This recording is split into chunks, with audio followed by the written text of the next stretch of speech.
Hello dear, come in. For the past 6 months, we've been exploring some cool British singles from January to June 1965, 1 month at a time.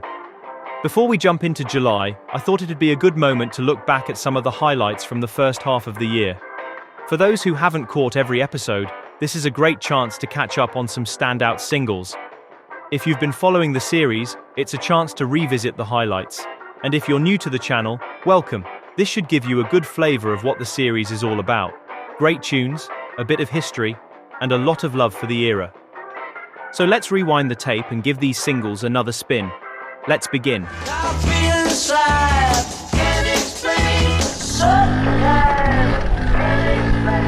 January 1965 saw the release of the debut single by The Who. The record was produced by American producer Shel Talmy. At that point in early 1965, Talmy had already produced a couple of hits for groups such as the Kinks, and he was well known for his innovative production techniques and studio tricks. In an interview several years later, Shel Talmy recalled, "I chose I Can't Explain for the first session I produced for The Who, and having used Pi No. 2 Studio for most of the Kinks tracks, I decided to stay with it for the initial Who recording. The Who have acknowledged they were inspired and absorbed influences from the Kinks, and that Pete Townshend deliberately set out to write a song containing Kinks elements that would get my attention. I'd already concluded how good I thought Pete Townshend's guitar playing was, but this was a first session and wanted to ensure that everything went smoothly, so I booked Jimmy Page to be there. But he wasn't needed, as Pete was brilliant." The B-side was a cover of a traditional blues song called Bald-Headed Woman.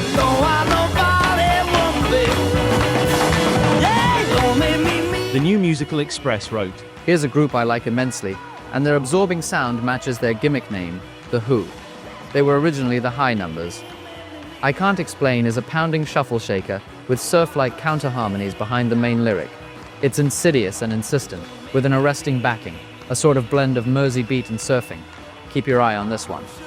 The single reached number 8 and remained in the British charts for 13 weeks. In the States, the single stalled at number 93 according to Billboard. So tired of waiting, tired of waiting for you. January 1965 also saw the release of this great single by the Kinks. The single wasn't as wild as their 2 previous 45s, but the song became a massive hit and it's still one of the Kinks' most beloved classics. Record Mirror wrote, "Slower effort here from the Kinks, but the all day and all of the night beat can still be detected pretty easily in the background. A moody and rather atmospheric song that's well performed and has its highlights. Not as strong though as their last 2, but it should make the charts, perhaps just in the top 10. The single became a big hit, reaching number 1 in Britain and number 6 in the States. And the song also became a big hit in several European countries.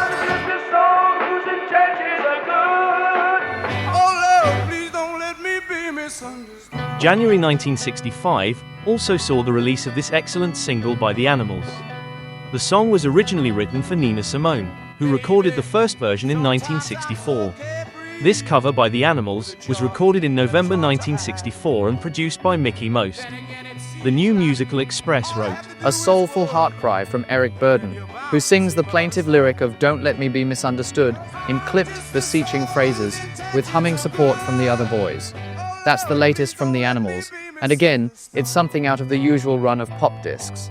Basically, the rhythm is mid-tempo, but, as on all this group's records, the backing is outstanding, with an attractive guitar figure, compelling organ and pounding drums. Yes, another big one for them. The B-side was an upbeat bluesy number written by Eric Burdon and Alan Price. There ain't no place like the club of go-go. The single became a big international smash, reaching number 3 in Britain and number 15 in the States, and also becoming a top 10 hit in several European countries.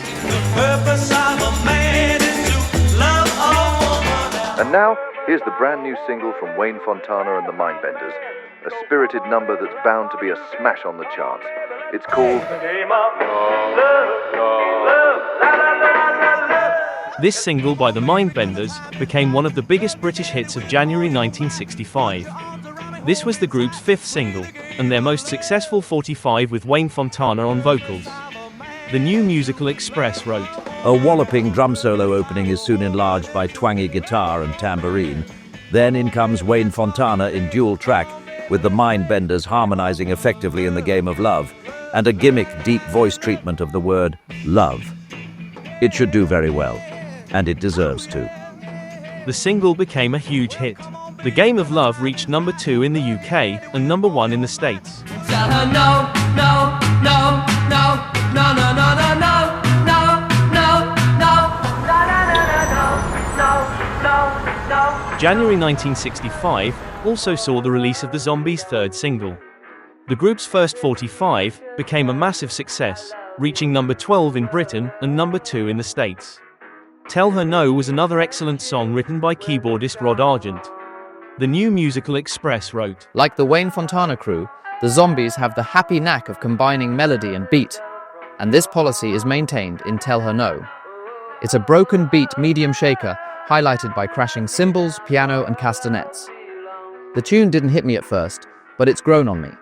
Despite the success of their debut single, the record only managed to reach number 42 in Britain.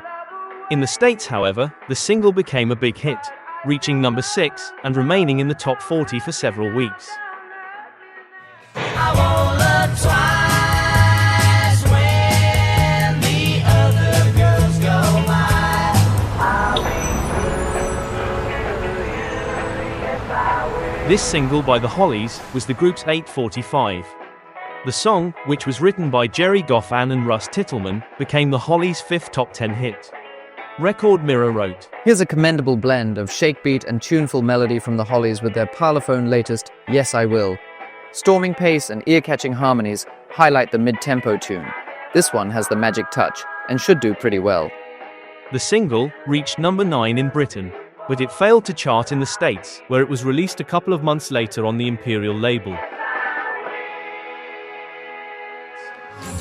begins to crumble, but love will never die, because we'll see about to tumble before we say goodbye, my love and I. And another huge hit from January 1965 was this single by Unit 4+2. Record Mirror wrote, A surprise tip for the charts? Sure, but this first-rate song is given a musicianly treatment by a highly talented outfit. The idea behind the number is good and commercial. Needs a couple of spins to establish, but that shouldn't hold it back. The boys have a folksy and occasionally Latin-tinged setup going, and the sounds are very good indeed. Watch this one. Remember we told you. In a Melody Maker interview later that year, the Byrds cited this song as one of their favorite tracks of 1965, and they told the press that this song was a huge influence on the way they approached harmonies. Concrete and Clay became a huge hit, reaching number 1 in Britain and remaining in the charts for several weeks. In the States, the single reached number 18 according to Billboard. Well, I'm sorry, girl, but I can't stay. February 1965 saw the release of The Last Time by the Rolling Stones. The song was recorded at RCA Studios in Los Angeles and produced by Andrew Oldham. Maybe the last time, I don't know.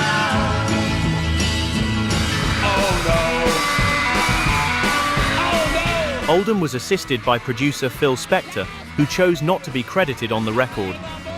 The B-side was Play With Fire. Well, you've got your diamonds and you've got your pretty clothes. Play With Fire was credited to Nanka Felge, a pseudonym that the Stones used when tracks were composed by the entire band. This 45 could easily have been released as a double A-side single, because despite being released as a B-side, Play With Fire has also become a well-known classic from that period in the Stones' career. But don't play with me, 'cause you're playing with fire. Play With Fire was a song about a young high society girl and his mother, who owns a block in St. John's Wood. Your old man took her diamonds and tiaras by the score. Now she's getting her kicks in Stepney, not in Knightsbridge anymore. The New Musical Express wrote, Tremendously gutty sound with a storming thumping beat hallmarks the Rolling Stones' The Last Time, Rush released by Decca today. The strident, vibrant rhythm envelops Mick Jagger's forceful vocal, while the melody is repetitive to the point of hypnosis. But don't get me wrong, these aren't faults, this is merely a clinical analysis. Blended together, it adds up to a sound of shattering impact. Value for money as well. for this track runs over 3.5 minutes. To use Mick Jagger's own words, it's a toe-tapping medium shaker. The Last Time was the Stones' third single to reach number 1 on the UK singles chart, spending 3 weeks at the top, and the single also became a number 1 hit in several European countries. In the States, The Last Time peaked at number 9 according to Billboard.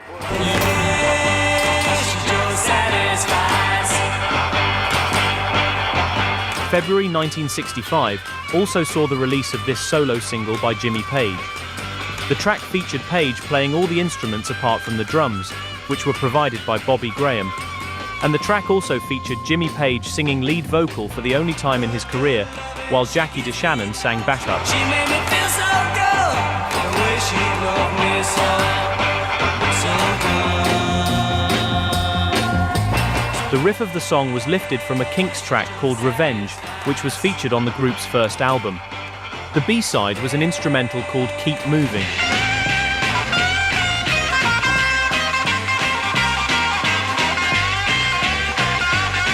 Record Mirror wrote, Though he's only 19, Jimmy Page has earned the musical respect of the most hardened of session men. He truly is an ace guitarist who has worked with all the top names. He also plays harmonica, percussion, and writes songs, including 8 on a recent trip to the States with Jackie DeShannon. He also likes Indian music and painting. Now, Jimmy sings on record. She Just Satisfies is his first single, out now and released by the Fontana label. Jimmy's a 6-footer, black-haired, and gentle-mannered. A decidedly brilliant young man. Just hope his disc gets the credit it deserves. Jimmy likes Bob Dylan and James Brown and the Famous Flames. Despite the good reviews, the single failed to chart. If you don't want me anymore, you better set me free. I just can't continue, babe, to live in misery. February 1965 also saw the release of the Pretty Things' third single. The A-side was written by guitarist Dick Taylor, along with a couple of friends who weren't in the group.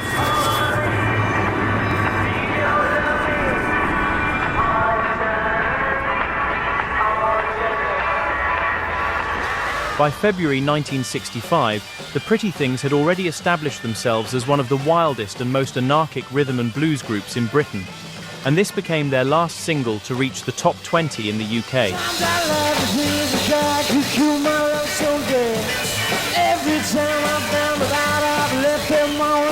The New Musical Express wrote, An impressive follow-up from the Pretty Things on Fontana. Strident twanging leads into this shattering shaker called Honey I Need, with hand claps and thundering beat.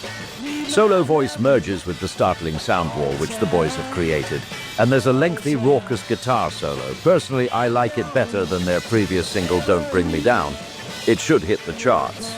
The B-side was a group composition called I Can Never Say. I can never see thoughts which always occupy my mind. As previously stated, the single became the group's last top 20 hit. Honey I Need peaked at number 13 and remained in the top 40 for 9 weeks.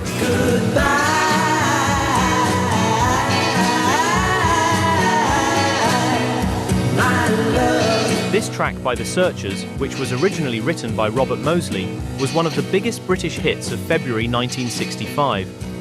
The New Musical Express wrote, I'm very impressed by the intriguing harmonic blend attained by Chris Curtis and Mike Pender on The Searchers' new one, and their voices need to be flexible, because the word goodbye is spread out to range through 12 different notes. Because of this, it's not a particularly easy song to memorize or join in. All the same, it's an appealing styling with an infectious medium-slow beat and an unusual backing. It should climb reasonably high. The single became a huge hit, reaching number 4 in the United Kingdom, number 7 in Ireland, and also number 7 on the Dutch charts. In the States, the song stalled at number 52 according to Billboard.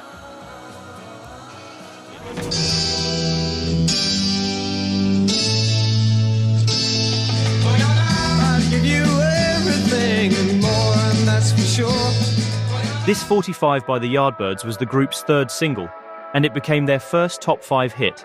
The release of the single, however, prompted Eric Clapton to leave the group.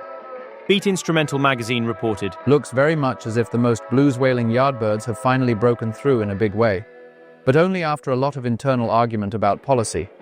The boys have now moved way away from the rhythm and blues scene which meant the departure of purist Eric Slowhand Clapton, and which also meant a tricky problem for Jeff Beck from the Tridents, who took over on lead guitar.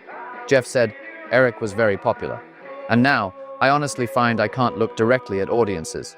I've got this feeling, that they're all there just waiting for me to make a mistake so they can stand shouting out to get Eric back in the group. Maybe I'll get over it, but it's a very real problem right now. The song was written by Graham Gouldman, who at the time was still playing in a group called the Mockingbirds. The New Musical Express wrote, Strangely insistent minor key item. For Your Love has strident chords, bongos, and drum thumps. Then, it suddenly changes into an orthodox shaker.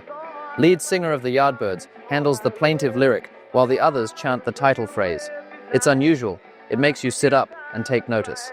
The B-side was a fantastic instrumental number featuring some great fiery licks by Eric Clapton.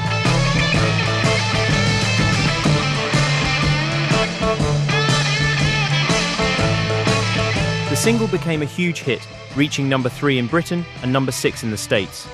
For Your Love achieved its highest chart position in Canada, where it managed to reach number 1. Wow, here it comes.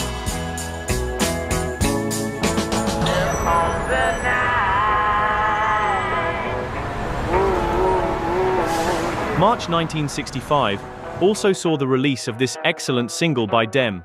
This was the group's third single, released 4 months after Baby Please Don't Go, which became a huge hit for the group in late 1964. Here Comes the Night was written and produced by Bert Burns, and it featured Jimmy Page on guitar. Bert Burns wrote the song specifically for the group, but Decca Records rush-released a recording of the song by Lulu in November 1964, and as you're probably already guessing, yes, Jimmy Page also played guitar on it. Here comes the night. Oh, yeah. Luckily for the group, the version by Lulu didn't even manage to reach the top 40, so it didn't affect record sales. The B-side was a fantastic bluesy number featuring some excellent vocals by Van Morrison. I wanna get you, yeah, keep you all for myself. The New Musical Express wrote, A most distinctive soulful styling of the beat ballad, Here Comes the Night. Should do very well indeed for them. Lead singer handles the unusually conceived lyric, which seems to have too many words in each line, with the others harmonizing the title phrase. Tambourine offsets the shuffle rhythm backing. There's an intriguing guitar figure and a fascinating guitar solo, a thoroughly absorbing disc, even if a little rough at the edges. Here Comes the Night became a huge success. The single peaked at number 2 in the UK and number 24 in the States, spending 10 weeks on the US chart. To this day, Here Comes the Night remains the highest charting single for Van Morrison in both the UK and Ireland.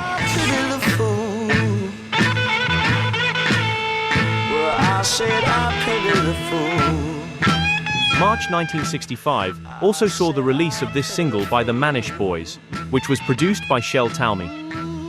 The Manish Boys featured none other than David Bowie on lead vocals.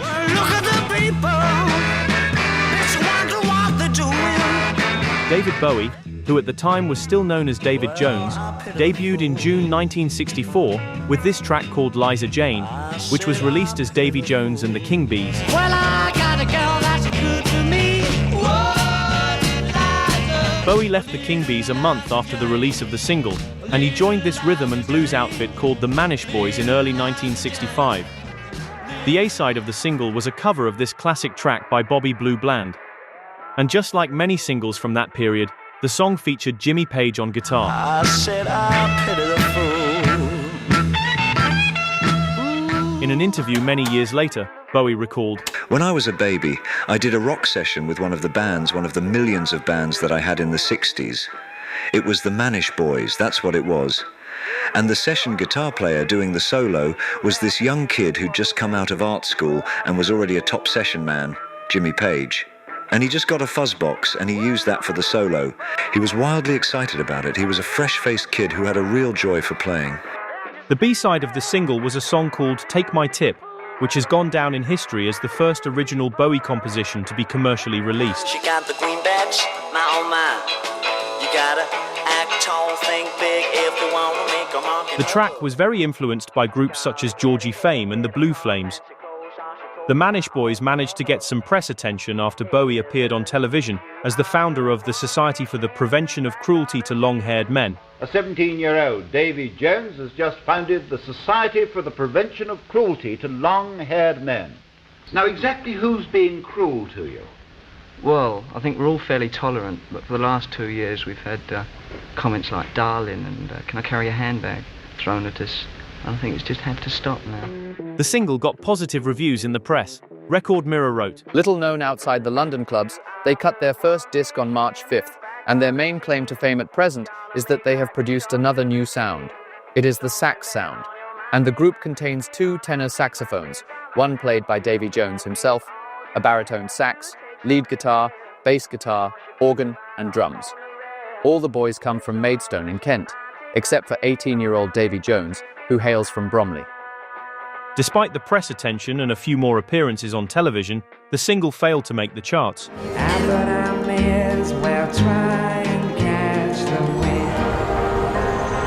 Currently at number 4, it's Donovan with this fantastic folky number called Catch the Wind. Catch him next Friday on Ready, Steady, Go. Donovan released his first single in March 1965. Even before the single was released, Donovan had already become a star in Britain through his live performances on the pop television show Ready, Steady, Go. In late 1964, Donovan was offered a management and publishing contract by Peter Eden and Jeff Stevens of Pye Records. Stevens introduced Donovan to Ready, Steady, Go producer Bob Bickford, and the producer was so impressed with Donovan's demos that he gave him the biggest break he could hope for, a regular spot of his own on the program for 3 weeks, before he had even cut his first disc. Record Mirror wrote, Although he hasn't been around for too long, the vocal tones of Donovan are still very familiar. Naturally, his debut single is a simple, gentle number, self-penned, and with a plaintive, poignant flavor.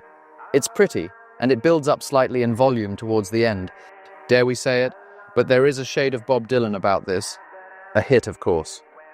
The song bore more than a passing resemblance to Chimes of Freedom by Bob Dylan, and of course the press was quick to establish comparisons. But Catch the Wind is a great song in its own right, and it has an endearing, charming naivety, which is probably the main reason why the song still remains a big favorite among Donovan fans. The B-side was another track which was very reminiscent of Bob Dylan. Hey, hey, hey, why do you treat me like you do? At this point, Donovan was seen as a poor man's Bob Dylan, but Donovan eventually developed his own style and sound. And just a year later in 1966, the whole Sunshine Superman album was a truly groundbreaking record with a mix of folk and jazz and psychedelia, which was very unique and new. Donovan's debut single reached number 4 in Britain and number 23 in the States. Why do you treat me like you do? She's got a ticket to ride. She's got a ticket to ride, and she don't care. April 1965 saw the release of this new single by the Beatles. Ticket to Ride saw the Fab Four moving away from the Mersey beat sound of 1963 and 1964. The move away from the Mersey beat sound had already begun with their previous single, which was released in October of the year before. I'm in love with her and I feel fine. The so-called rhythm and blues boom of 1964 and the success of groups such as the Rolling Stones and the Kinks completely changed the music scene in Britain. And as a result, the Mersey beat groups who couldn't adapt to the new musical landscape started struggling to find success. The Beatles were always very aware of what was happening in the music scene, and the song I Feel Fine already saw the Beatles moving away from Mersey beat and going for a more rhythm and blues type of sound. In fact, the riff of the song was inspired by this American R&B track by Bobby Parker.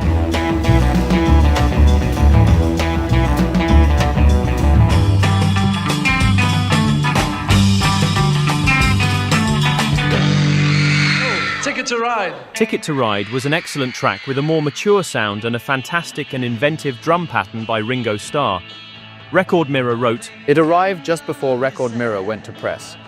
Ticket to Ride is of course the A-side, a Lennon-McCartney mid-tempo beater with a distinct bluesy, almost rhythm and blues feel all the way. John and Paul sing with John's distinctive and rough-edged voice taking the actual lead. Interesting George Harrison guitar praise first, and then Ringo's drum powerhouse away behind. A number 1 hit, quite definitely. The B-side was Yes It Is, an excellent song with splendid 3-part harmonies. If you were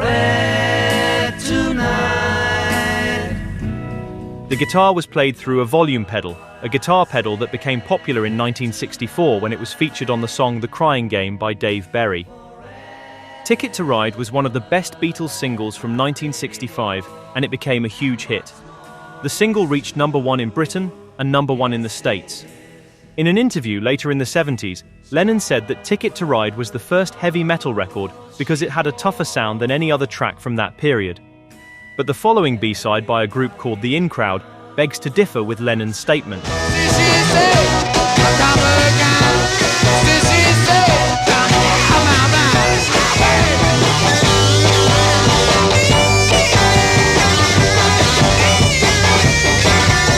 This B-side by The In Crowd is one of the most aggressive British tracks from 1965, and this is the sort of song that nowadays would be labelled as proto-punk, which is kind of ironic considering that the wild and noisy guitar featured on the song was provided by future Yes member Steve Howe.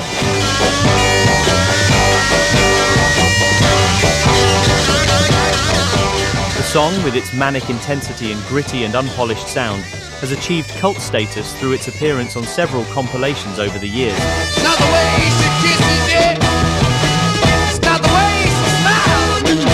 The In Crowd were originally formed in 1964 as 4+2, and the group featured Keith West on vocals and Junior Brown on guitar.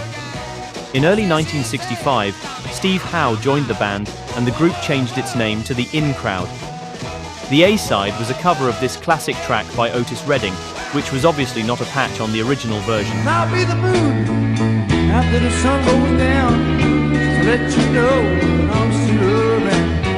The single got a fair amount of promotion, with several ads appearing on most of the major music publications in Britain, and the group was even featured on television shows such as Thank Your Lucky Stars.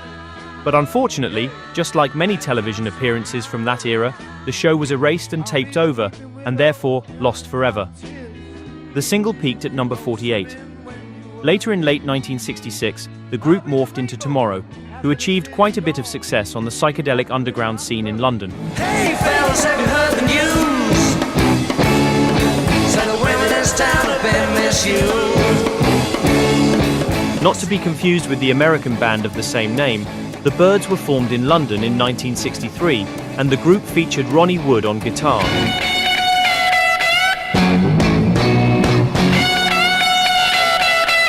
The A-side of the single is a good example of the amphetamine-charged mod sound that was starting to take the British scene by storm. Leaving Here was a raucous, gritty take on this Motown original by Eddie Holland, with fuzzy guitars and the sort of aggressive energy that came to define many British mod singles from that era.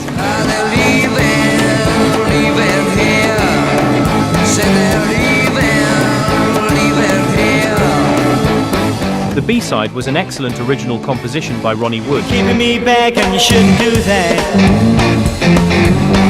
I'm not just another man on your back.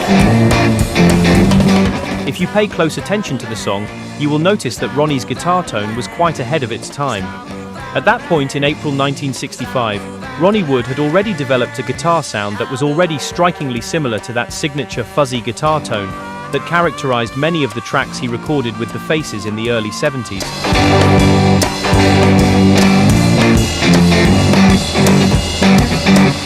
The Byrds never managed to score a hit in the charts, but the group enjoyed enormous popularity in clubs all over Britain, and this list of all their tour dates from 1965 stands as a testament to their popularity as a club band.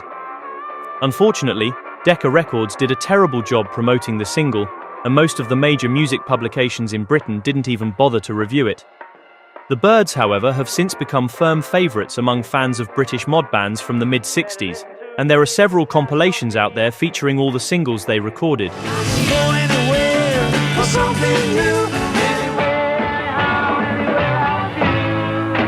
May 1965 saw the release of The Who's second single. Beat Instrumental magazine wrote, Pop art. That's how The Who's new record is described. It's a sort of musical action painting. Everything happens where it's least expected. There are touches of I can't explain, weird drum breaks, and funny feedback noises. In fact, it's just like The Who are on stage. Will it be a hit? Either that or a fantastic flop. The release of the single sparked a sort of pop art craze within the British music scene, with many music publications writing articles about it and explaining its meaning to their readers. Rave magazine reported, Everybody's talking pop art. Suddenly it's in to be pop art minded, wear pop art clothes, visit a pop art club, and listen to pop art music now and again. To the in crowd who knew about these things ages before anyone else, pop art suggests things such as The Who, the Pontiac Club, Putney, and the Palisades Boutique in the West End. And as far as the pop scene's concerned, The Who are the trendsetters this time. The Who started their pop art craze because they wanted their gear to look constantly new and different, so they began sticking targets onto sweaters, black sellotape onto white belts, making shirts from curtains, and a jacket from a Union Jack. The general idea of pop art is to place something out of context, like wearing a camouflage jacket to look conspicuous, or a Union Jack when you're not the slightest bit patriotic. The Who use a lot of optical art as well. Optical art, also known as op art, is the use of stark geometric patterns, usually black and white shapes and lines that dazzle. This single was quite a revolutionary record. Driven by Pete Townshend's pioneering use of guitar feedback and Keith Moon's explosive drumming, the chaotic feedback-laced rave-up that erupts during the middle section of the song sounded like nothing else from that period, boldly pushing the sonic boundaries of rock and roll to new heights.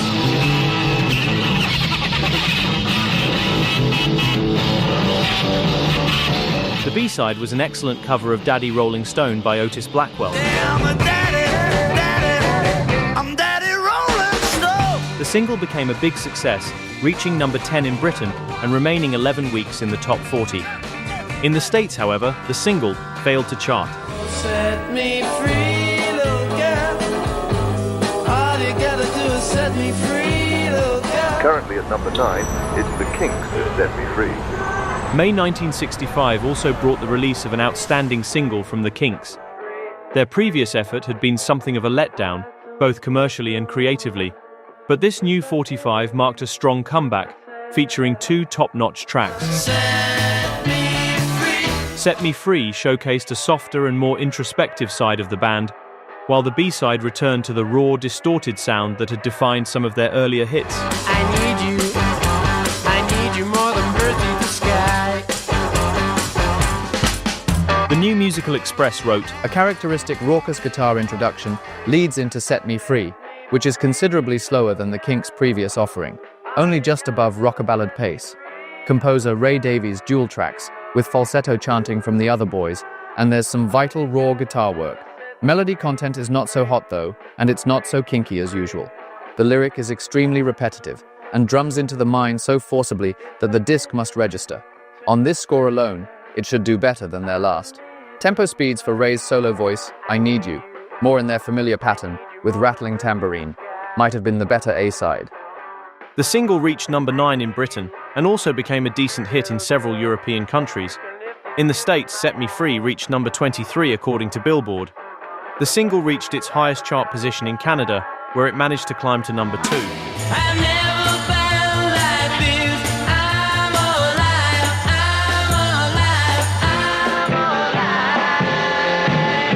May 1965 saw the release of the Hollies' 9th single and their first to reach the number 1 spot in Britain. The New Musical Express wrote, "From the pen of the Game of Love composer Clint Ballard comes another obvious winner in I'm Alive. It's the perfect foil for the Hollies, with their full enveloping sound and appealing harmonies. Lead singer dual tracks, with the other boys chanting in support. The rhythms particularly stimulating, with the drummer's double-time gallop contrasting most effectively with the stolid thumps of the tambourine." The track showed the Hollies' ability to take outside material and make it sound distinctly their own, thanks to their harmonies and arrangements. I'm Alive was originally offered to a group called the Toggery Five, but it was the Hollies who recorded it in the end, a decision that proved to be a smart one as the single became a major hit. I'm Alive reached number 1 in Britain and stayed at the top for 3 weeks, and the song was also a top 10 hit in the Netherlands, Norway, Ireland and Germany. In the States, on the other hand, the single didn't do as well and only peaked at number 85. We meet every night at 8, and I don't get home till 8. I say to myself each day, baby, oh long, long live love. Another single which became a big hit in Britain but did nothing in the States was this 45 by Sandie Shaw, which became her second single to top the charts in the UK. Long Live Love was a fantastic Chris Andrews composition that mixed pop with Caribbean music. This was a period when calypso music gained a bit of popularity in Britain, and this track was one of several contemporary hits with a so-called bayou beat, a syncopated duple meter rhythm, which could also be heard on hits from the first half of 1965, such as Concrete and Clay by Unit 4+2 and It's Not Unusual by Tom Jones. The New Musical Express wrote, After a ballad-style opening with strumming guitar, Long Live Love breaks into a throbbing calypso-type beat with hand claps. Sandie's in great form, displaying a degree of maturity not apparent on her previous discs, and with one of Chris Andrews' best compositions at her command, I expect this to climb very high. Could even make #1. The melody is simple and easily assimilated, the title is strong, the interpretation is haunting, and the infectious Latin-flavored rhythm highlights an imaginative backing. Sandie Shaw recorded the single in several languages such as French, German, Italian, and Spanish.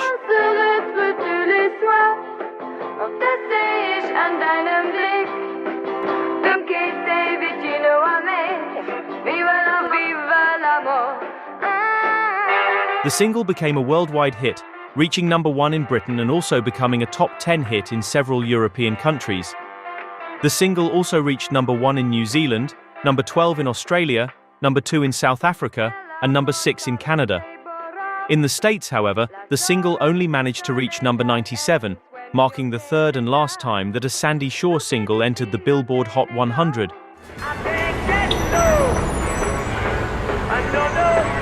And now, the song that's currently topping the charts in America, I Can't Get No Satisfaction by the Rolling Stones. Oddly enough, Satisfaction by the Rolling Stones wasn't released in the UK until August 1965. But the single had already come out in the States in June, and by the time it hit British record shops, it had already become a massive hit in America. Many DJs in Britain had bought the single as an import, and by August, the song had already been played in clubs and discotheques across the country. So, even though it technically wasn't out in Britain in June, it absolutely earns its place in this roundup of cool British singles from that month.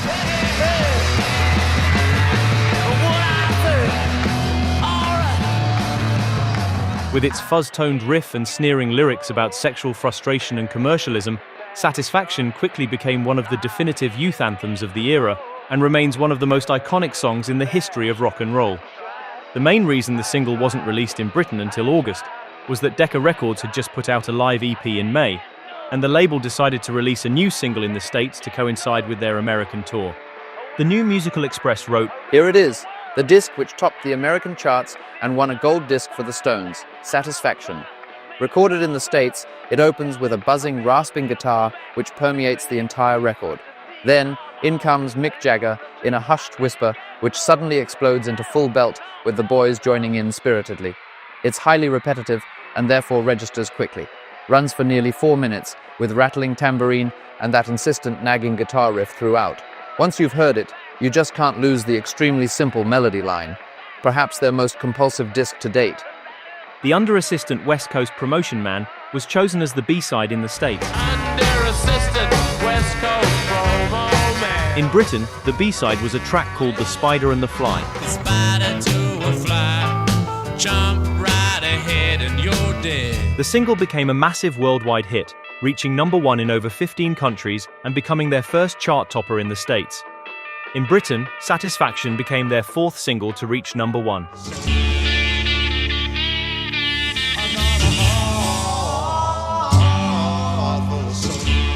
After the huge success of For Your Love in March 1965, the Yardbirds released a new single in June. Just like their previous 45, Heart Full of Soul was written by Graham Gouldman. Many people consider Norwegian Wood by the Beatles to be the first British pop song to be influenced by Indian music. But Heart Full of Soul, along with See My Friends by the Kinks, released a month later in July, actually introduced those influences earlier. Both tracks brought Indian elements into British pop nearly half a year before Norwegian Wood. In fact, many people consider Heart Full of Soul to be the first psychedelic song ever recorded. Beat Instrumental magazine reported, The original plan for the Yardbirds disc was to use Indian instruments on it to give an oriental feel. And to this end, manager Giorgio Gomelski hired 2 Indian session men. One was playing a sitar, and the other was playing a tabla, a type of drum.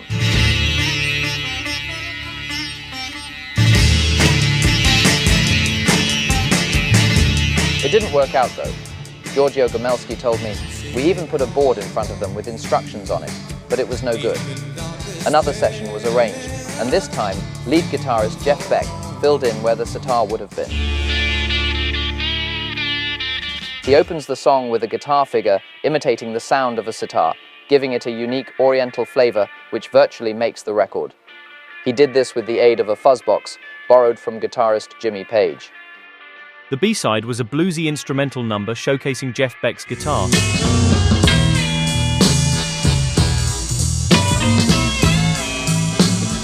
The single became a huge success, reaching number 2 in Britain and number 9 in the States.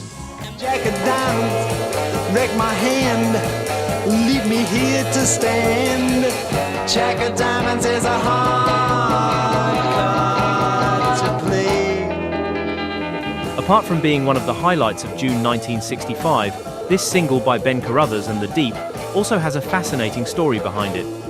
The A-side was a collaboration between Carruthers and Bob Dylan. Jack of diamonds is a high card. Jack of diamonds is a hard card. The single was produced by Shel Talmy, best known for his work with the Kinks and the Who, and it featured a stellar lineup of musicians, including Jimmy Page on guitar, Nicky Hopkins on piano, and Ian Whiteman on organ, who would later join the action. Ben Carruthers was an American actor who had appeared in films such as Shadows by John Cassavetes. A hip figure in the 1960s scene, Carruthers briefly moved to London after being cast in a BBC play. His circle of friends included Bob Dylan and future Velvet Underground muse Nico. In fact, Carruthers appeared with Nico in this magazine feature from June 1965. During a visit to Bob Dylan at the Savoy Hotel in London, Carruthers asked for some lyrics, and Dylan handed him a piece of paper with a version of the Jack O' Diamonds poem, which had originally appeared on the sleeve of another side of Bob Dylan. Carruthers and a couple of his bandmates set the words to music, and they recorded the track at IBC Studios in London, with Talmy producing and Glyn Johns engineering. The result was a song that blended folk rock with the kind of mod sounds that were dominating the British scene during that period.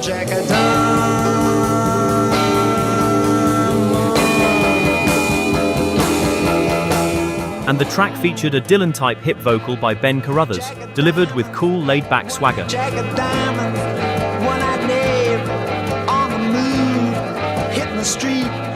The B-side was a track called Right Behind You, a cool jazzy number that sounded like Mose Allison taking a stroll down Carnaby Street. Whatever it is you're gonna do, I'm right behind you.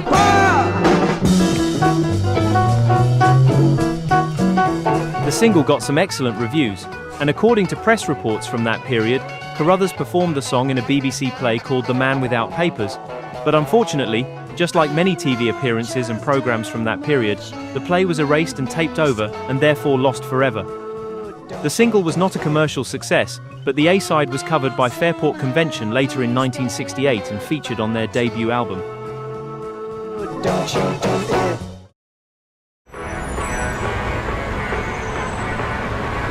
I hope you enjoyed this recap of highlights from British singles released during the first half of 1965. See you next time.